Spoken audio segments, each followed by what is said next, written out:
ئازیزانم سڵاوتان لێبێ، هیوادارم لە ساغ و زۆر باش بن. ئەم وانەیە تەرخانەکەین بۆ بەشی خوێندنەوە بەهاری ڕاپەڕین کە بابەتێکی گرنگە، هیوادارم لەگەڵما بن. من جارێک وانەکە خوێنمەوە و دواتریش شەرحیەکەین. باشە؟ بەهاری ڕاپەڕین.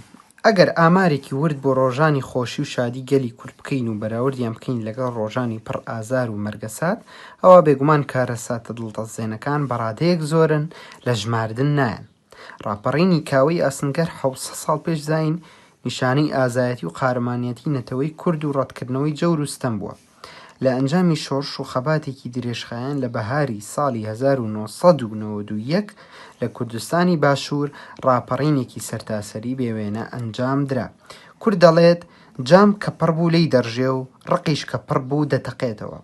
بۆیە ئەو ڕق و کینەی لە دڵ و دەرونی جەماوەری چەوساوەی گەلی کورد پەنگی خواردبووە، بوو بە ئاگر و گڕی گرت و بەڵێسەی لە 5 سەی 1991 5 ئاداری 1991 لە شاری ڕانیەی داگرت و جەماوەر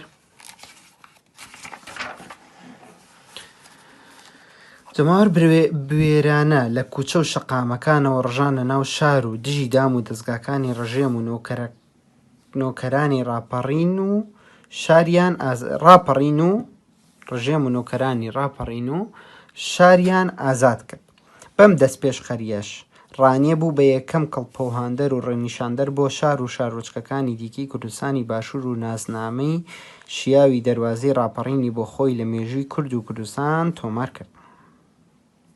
بەڵێ ڕۆژانی 5 تاکو 20 ئاداری 1991 بۆ ئێمەی کورد لە ڕۆژە هەرە پرشنگدارەکانی مێژووی نوێی نەتەوایەتیمانە کە لەم ماوەیە جەماوەری کوردستان لە دەستگا سەرکوتکەرەکان ڕاپەڕین و سەرجەم شار و شارۆچکەکانی کوردستانی باشووریان ئازاد کرد. لە ترۆپکی ئەم ڕاپەڕینە جەماوەریەدا شاری کەرکووک تەوقی بە عەرەبکردن شکاند و هاتەوە باوەشی کوردستان. ئازادکردنی کەرکووکیش ئەو ڕاستیەی سەلمان کە گۆڕینی بە زەبر و زۆری دابڕینی هەر پارچەیەک لە کوردستان تا سەر نییە. ڕاپەڕینی بەهاری 1991 دەستکەوتێکی مەزن بوو بۆ نەتەوەی کورد، چونکە یەکەم جار بوو لە مێژووی کورد هەموو میلەت بە یەک جار و بە یەک دەنگ و یەک بڕیار بێتە گۆڕپانی تێکۆشان و کۆڵنەدان، کە ئەوەش هێمایەکی یەکڕێزی گەلەکەمانە لە کاتی پێویست و لە ئاستی پرسە چارەنووسازەکان. باشە، بابەتەکە ئێمە لەسەر ڕاپەڕینە. ئێوە هەموو ساڵێک 5 سێ گەربیرتان بێ ئەو ڕۆژەیە قوتابخانە داخرێ و سەرجەم دایرە و فەرمانگەکانی تریش داخرێن وەک یادێک بۆ ئەو ڕۆژەی کە ئەیتر کوردستان لەدەست ڕژێمی بەعەس، یان توانین بڵین سیستەمی بەعەس، ئایدۆلۆژیای بەعەس کە سەدام حوسێن سەرۆکایەتیە کرد. لەو کاتەیە کە ئیتر هەموو پارێزگاکانی کوردستان بە کەرکووکیشەوە ڕاپەڕینیان کرد و شاریان ئازاد کرد. لێرە و لەوێ چیرۆکی پێش ڕاپەڕینتان بیستووە سەردامی بەعەس، باسی ئەو چیرۆکانتان زۆر بیستووە کە سەدام حوسێن و پیاوانی سەدام حوسێن و دەستگاکانی سەدام حوسێن کە دروستتر وایە بڵین دام و دەستگاکانی بەعەس، چونکە سەدام حوسێن تەنها سەرۆکێکیە و ئەو سیستم و ئەو ئایدۆلۆژیایە بووە لە پارچەیەکی وڵات، ئەگینا ئەو سیستەمە لە چەند وڵاتێکی تریش هەرپەی ڕۆکراوە، ئەگینا بیر و باوەڕەکە لە ئەساسا خراپە کە بیر و باوەڕێکی بەعسیانەیە. ڕەنگە هەندێک جار لێرە و لەوێ فیلمتان بینی بێ، ڤیدیۆتان بینی بێ کە چۆن دەستگاکانی بەعەس خراپ بوون لەگەڵ کووردا، کە گرنگترین شتێکیان لە ژیانیان کوردەکانە لێسەن بوونەوە ئەوی چی بوو؟ ئازادی، کە ئازادی پێشتریش زۆر باسمان کردو و قسەمان لەسەر کردووە. یەکێکە لە بابەتە هەرە گرنگەکانی کە پێویستەکە ئێمە زیاتری لەسەر بخوێنینەوە، زیاتر قوڵ بینەوە تایە بزانین ئازادی چییە، چۆنە، چونکە ئازادی شتێک نییە کە بە یەک پێناسە ئێمە تی بگەین و کۆتایی بێت، بەڵکو بەردەوام پێویستمان بەوەیە کە قسەی لەسەر بکەینەوە لە هەموو سەردەمەکانە و بە درێژایی مێژوش ڕەنگە هەزاران کتێب لەسەر ئازادی نووسرابێ. بۆیە بەشێکی گەورە لە خەونی کورد بە تایبەت لە سەردەمی بەعسا بۆ بەدەزێنانی ئازادی بووە، واتە هەوڵە جدیەکەیان بۆ بەدەزێنانی ئازادی بووە، لە بەرەوەی ئەو کاتە خەڵک بە ئازادی نەیتوانیەوە بێتە دەرەوە بڕوا، یان تەنانەت جلی بارەزی خۆی لەبەرکە، تەنانەت ڕیش و قژی هەندێک جار بیانوان باوانەژە کرد، تەنانەت کورد نەیتوانیەوە ڕۆژنامە و گۆڤاری کوردی دەربکات، نەیتوانیەوە لە قوتابخانە بە زمانی کوردی بخوێنێ. زۆر بواری ترکە بێگومان ئێستا ئێمە ناتوانین ئاماژە بەهرە هەموو بین کە پێشتر چۆن ئازادیەکانیان لێ سندبوونەوە لە کورد. بۆیە گرنگ بووە کە کورد توانیوێتی لە دەست ئەو ڕژێمە ئەو سیستەمە خراپە ڕزگاری بێت، کە ئیش بۆ هیچیەوە بووە بەهۆی ئەو ڕاپەڕینە بووە و ڕاپەڕینەکەش سیرکەن بە ناوی بەهاری ڕاپەڕینەوە ناوی دەرکردووە. زۆر جار ئێمە مابیستین، بەڵام 5 هێشتا ئێمە لە زستانین کە ئاشکرایە لە 21 سێوە بێ بە بەهار، بەڵام بۆ ماوەترێ لە بەروی کەیتر نزیکە بەهارە، نزیک بوونەتەوە لە بەهار و بەهاریش هەم یەکەم ڕۆژی بەهار وەکو یەکەم ڕۆژی سەری ساڵی کوردی ناوی دەرکردووە، هەم وەکو بژانەوەی زەوی کە دار و درەختەکان سەوزە بنەوە دوایەوەی کە پاییز هەمویان زەر دەکا. بۆیە ئەم دوو وەسفا بەهار و ڕاپەڕین هەردووکیان بەیەکەوە یەکمانە تاواکەن کە هەردووکیان بژانەوە و ژیانەوەی کوردستانە. بەهار لە ڕووی سروشتەوە، ڕاپەڕینش لە ڕووی توانین بڵین دەستکردەوە، یان ئەو شانۆ کە پەیوەندی بە ژیانی مرۆڤەوە هەیە کە پێشتر ژاماژەمان پێ ئازادیە. ئێمە ناژوێ ڕاپەڕین تەنها لە سەر مەسەلەی ئازادی کورتکەینەوە، توانین بڵین لەسەر مەسەلەی یەکسانی، دادپەروەری، پەروەردەیی، ئیتر هەموو جۆرەکانی تر، چونکە ئێمە ئاماژەمان پێ لە ڕووی پەروەردەیەوە کوردە و کاتە نەیتوانیەوە لە قوتابخانە بە ئازادی خۆی کتێبی کوردی بخوێنێ و کوردەکان بە باشی فێری زمانی کوردی بن. ئەگەر سەرنجمان ئێستا دایک و باوکی ئێوە هەمویان وشەی عەرەبی زۆر بەکارێن، لەبەرەوەی و کاتە زمانی عەرەبی زاڵ بۆ بەسەر زمانی کوردیە، تەنانەت لە شارە کوردیەکانیشە. بۆیە ئێماڵین لە ڕووی پەروەردەییەوە، ئیتر لە ڕووی کلتوریەوە، لە ڕووی ئەدەبیەوە، لە هەموو ڕۆکانی ترەوە.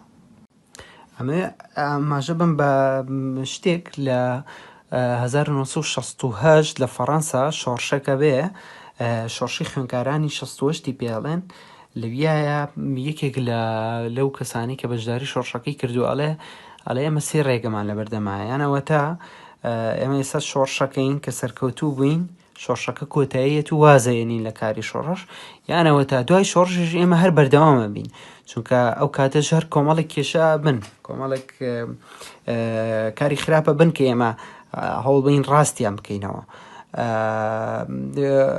ڕێگەی سێمیشیان ئەوەیە کە هەر ئێستا واز لە شۆڕش بێنین، هەرچەنە خاڵی سێما بزەم زۆرتر لە سەریاڵێن بزەبەت بم شێوێنی و زۆرتر لە سەریا ڕۆن، هەرچەنە هەر سێ خاڵەکە کە قسەی زۆر لە سەرەکان، بەڵام ئەوەی کە گرنگە ئەوەیە کە ئەڵێ دووەمیان زۆر کۆکن لەسەری ئەوەیە کە هەتا ماوە نەبێ وەکو شۆڕژگەر مامەڵەکەن. یانی چی وەکو شۆڕژگەر مامەڵە بکەن؟ یانی ئەوەی کە شۆڕش تەنها ئەوە نییە کە کەسێک چەک هەڵبگەڕێت و بڕات دام و دەستگایەک باتە بەرتەقەوە، ئەوە ڕەنگە بڵین شۆڕشی کلاسیکی بووە، بەڵام ئێستا شۆڕشی ئێستا شۆڕشێکی کۆمەڵایەتی بێ، شۆڕشێکی شارستانی بێ کە پێویستی بە چەک و تۆنوتیژی ئەسڵان هەر نەبێ. ئێمە زۆر شۆڕژگەرمان هەیە لە مێژوویە کە دوایەوەی کە شۆڕشی چەکداری کۆتاییە، بەڵام هەر بەردەوامە بێت لە شۆڕش، بەڵام بە شێوازێکی مەدەنیانەتر.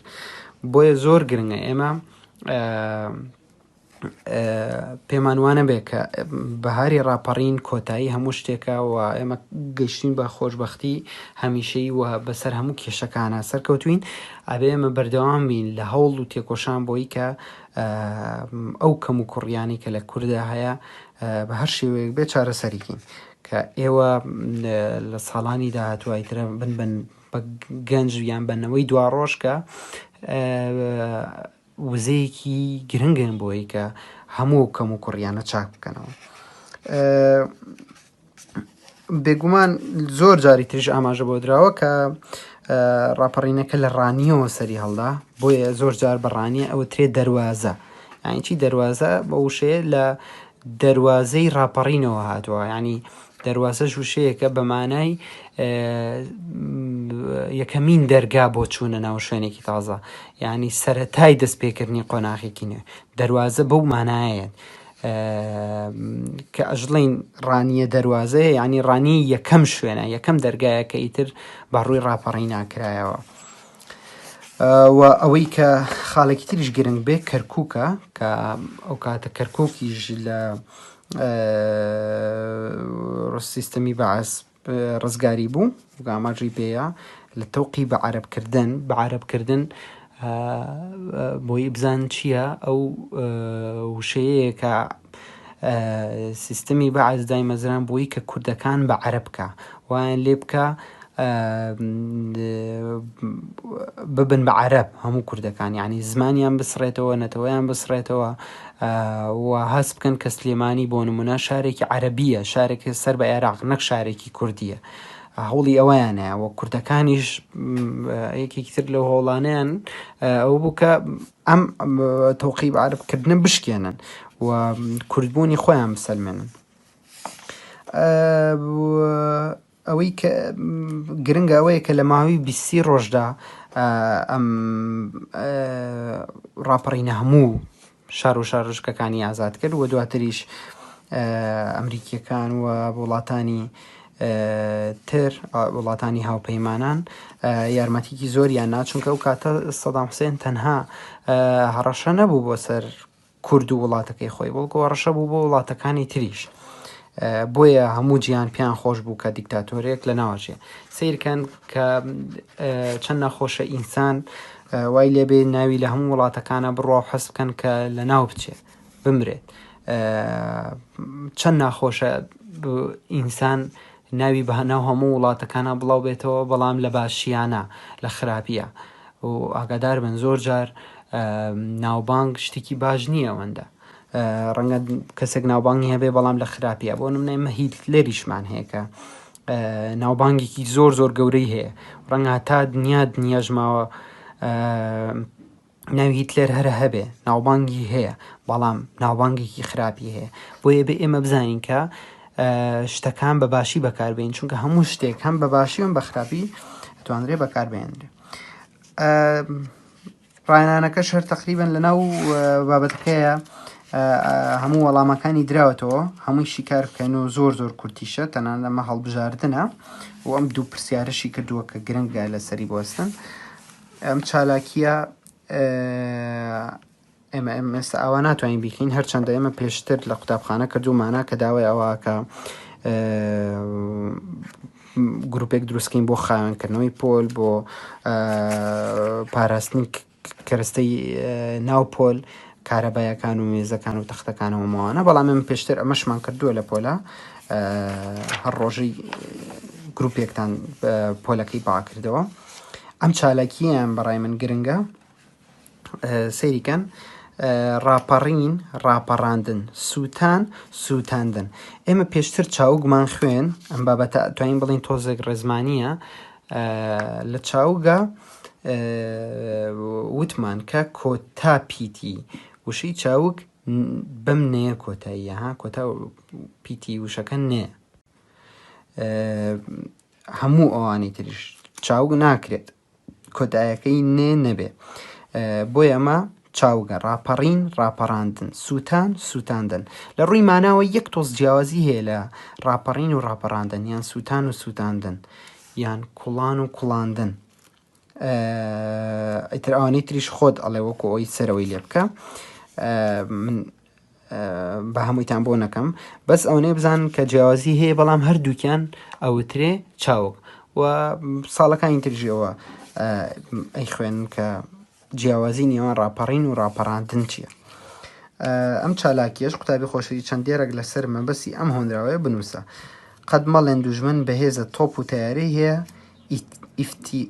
ئیتفاقتان گەر هەبێ ئیتفاق یعنی ڕێکەوتن زۆر زەحمەتە خۆی ڕاگرێ. ئەوەش چەندێڕێکی لەسەر بنووسن و وەکو هۆمۆرگ بینێرنەوە ئەو ڕایانە ژەرکەمە وە بۆ نووسینەوەی ئەم بابەتەش ئەم لاپەڕەیە هەتا ئێرە بنووسنەوە باشە هەتا تۆمار کرد. بابەتەکەمان ئاسانە هیوادارم سوودێکی هەبوو بێ بۆ هەمووتان. سپاس بۆ گوێگرتنتان.